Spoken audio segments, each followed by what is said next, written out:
પકડવાની કોઈ પણ પાર્ટીના નેતાની તાકાત જ નથી. કે જન સમર્થન મોદી સાહેબને એટલું બધું છે કે જન સમર્થનમાં આ બધા જ પાર્ટીના આગેવાનો વહી જાય છે. આ ઇલેક્શનમાં પણ માનનીય પ્રધાનમંત્રી મોદી સાહેબની લોકપ્રિયતા, એમના પરનો લોકોનો વિશ્વાસ, શ્રી અમિતભાઈ શાહ સાહેબનું માર્ગદર્શન, મુખ્યમંત્રી શ્રી ભૂપેન્દ્રભાઈ પટેલ એમના દ્વારા કરેલો પ્રવાસ, એમનો સંપર્ક અને સરકારના કામો અને ભારતીય જનતા પાર્ટીના તમામ આગેવાનો અને તમામ કાર્યકર્તાઓએ કરેલી મહેનત, એનું પરિણામ અને ટીમ તરીકે જે ભાજપના કાર્યકર્તાઓએ કામ કર્યું છે એના પરિણામે આજે આ ભવ્ય જીત મળી છે. એના માટે હું ભારતીય જનતા પાર્ટીના પાયાના કાર્યકર્તાઓને સૌથી પહેલા એમને અભિનંદન આપું છું. મોદી સાહેબનો અને શ્રી અમિતભાઈ શાહ સાહેબનો પણ આભાર વ્યક્ત કરું છું. શ્રી મુખ્યમંત્રી શ્રી ભૂપેન્દ્રભાઈ પટેલ એમનો પણ અને સૌ આગેવાનોનો પણ આભાર માનું છું. પ્રિન્ટ અને ઇલેક્ટ્રોનિક મીડિયાના મિત્રોએ પણ જે વાતાવરણ હતું અને સાચી દિશામાં લોકો સુધી પહોંચાડવા માટે માધ્યમ બન્યા, એના માટે આપ સૌનો પણ ખૂબ ખૂબ આભાર માનું છું. અમારી કલ્પના જે હતી એમાં થોડી કચાશ રહી. અમે 68માંથી 68 સીટ જીતવા માંગતા હતા, પણ 2 સીટ એ એનસીપીને મળી, 1 સીટ કોંગ્રેસને મળી. એની પાસે ગયા વખતે 13 સીટ હતી, એમાંથી ફક્ત 1 સીટમાં એ બચી શક્યા. એમાં પણ આપની સાથેની સ્પર્ધામાં એ માંડ છેલ્લા રાઉન્ડમાં એ જીતી શક્યા. એ તો એમાં 68માંથી પણ એમનો એકડો નીકળી જાય, પણ એકડો રહી ગયો. જે રીતે 51 સીટો ગયા વખતે નગરપાલિકાની ભારતીય જનતા પાર્ટી પાસેથી આ વખતે 14નો વધારો થયો છે.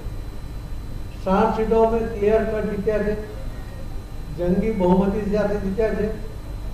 અને 5 સીટોની અંદર જે કેટલાક અપક્ષ છે એમણે ટેકો આપવા માટેને વાત કરી છે. એના આધારે અમે કુલ 65 નગરપાલિકા એ સંપૂર્ણપણે ભારતીય જનતા પાર્ટીના માધ્યમથી અમે લોકોની સેવા કરવા માટેની તક એ ભાજપના કાર્યકર્તાઓને મળી રહી છે. તમે રિઝલ્ટનું વિશ્લેષણ કરશો તો જોવા મળશે કે લગભગ 7 જેટલી નગરપાલિકામાં કોંગ્રેસનું ખાતું પણ નથી ખુલ્યું અને બાકીના સીટોમાં પણ કોઈ જગ્યાએ 1-2 આવા ઓછી સીટો અમને મળી છે. એના પરથી ખ્યાલ આવે છે કે કોંગ્રેસને ઘસારો પણ જબરદસ્ત લાગ્યો છે અને મોદી સાહેબના નેતૃત્વમાં ભારતીય જનતા પાર્ટીને અને એના કાર્યકર્તાઓ પર લોકોનો વિશ્વાસ પણ વધ્યો છે. તમે જોયું છે કે ધારાસભ્ય પોતે જ્યારે ઇલેક્શન લડ્યા નગરપાલિકામાં એમણે પણ હારનો સામનો કરવો પડ્યો. ચાણસ્મામાં પણ કોંગ્રેસના ધારાસભ્ય તો ત્યાં પણ બંને નગરપાલિકા ભારતીય જનતા પાર્ટી જીતી છે અને પોતાના નેતા કેવડાવતા એવા આકલાવના ધારાસભ્ય, કોંગ્રેસના ધારાસભ્ય આપણે તો મેન્ડેટ આપવા માટેની હિંમત જ નહીં બતાવે. મને લાગે છે કે આટલી નારાજગી જે કોંગ્રેસને જોવા મળી છે તે આવા પાયા વગરના જે નેતાઓ છે એના કારણે એમને હિંમત ગુમાવી દીધી છે. અને એમાં જે ભારતીય જનતા પાર્ટીને 10 સીટો મળી છે, બાકીના ઉમેદવારો જીત્યા છે, અપક્ષ જીત્યા છે, એમાંના 3 એ ભારતીય જનતા પાર્ટીની સાથે છે. એટલે આટલાઓમાં પણ ભારતીય જનતા પાર્ટીના જ કાર્યકર્તાઓને સેવા કરવાની તક મળી રહી છે. જે રિઝલ્ટ છે એમાં સ્ટ્રાઇક જોઈએ તો લગભગ 68માંથી 65 સીટ, 1 મહાનગરપાલિકા અને 3 તાલુકા પંચાયત, એના પ્રમાણે 96% સ્ટ્રાઇક રેટ આવ્યો છે. એ પણ એક રેકોર્ડ છે. અમે ફક્ત નગરપાલિકાને ગણીએ તો પણ 95.58% સ્ટ્રાઇક રેટ એમાં એ જોવા મળી રહ્યો છે. આ સ્ટ્રાઇકથી લોકોએ વિશ્વાસ આપ્યો છે. એના કારણે ભારતીય જનતા પાર્ટીના આગેવાનોની અને કાર્યકર્તાઓની જવાબદારી વધી છે. પણ લોકોએ મૂકેલો વિશ્વાસ એને એકા નહીં જવા દઈશું. અમે જે વિશ્વાસ મૂક્યો છે એ વિશ્વાસ અકબંધ રહે, એ વિશ્વાસ વધુ વધે, એના માટે અમે એ પ્રકારની કામગીરી કરીને એ વિશ્વાસને વધારીશું.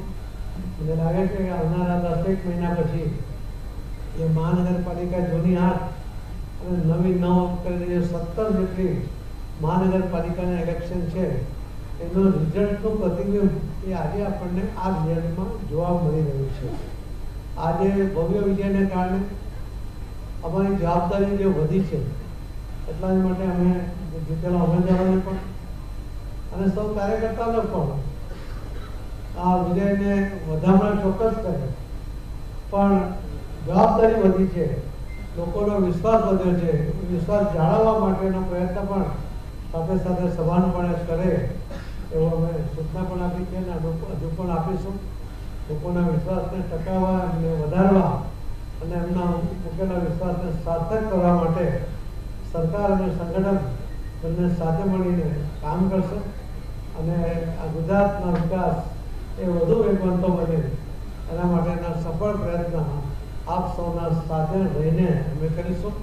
ફરીથી હું પ્રિન્ટ અને ઇલેક્ટ્રોનિક મીડિયાના લોકોને વિનંતી કરું છું કે આપના માધ્યમથી આ વિજયને લોકો સુધી પહોંચાડો અને એમને મૂકેલા વિશ્વાસને અમે સાર્થક કરીશું. એ વાત પણ લોકો સુધી પહોંચે એની મારી નમ્ર વિનંતી છે. હું માન્ય મુખ્યમંત્રી શ્રી ભૂપેન્દ્રભાઈ પટેલ એમને વિનંતી કરું છું કે એ પણ આપને કંઈક કહી શકે છે. ધન્યવાદ. હવે કંઈક પ્રશ્ન હોય તો પછી પૂછી શકો.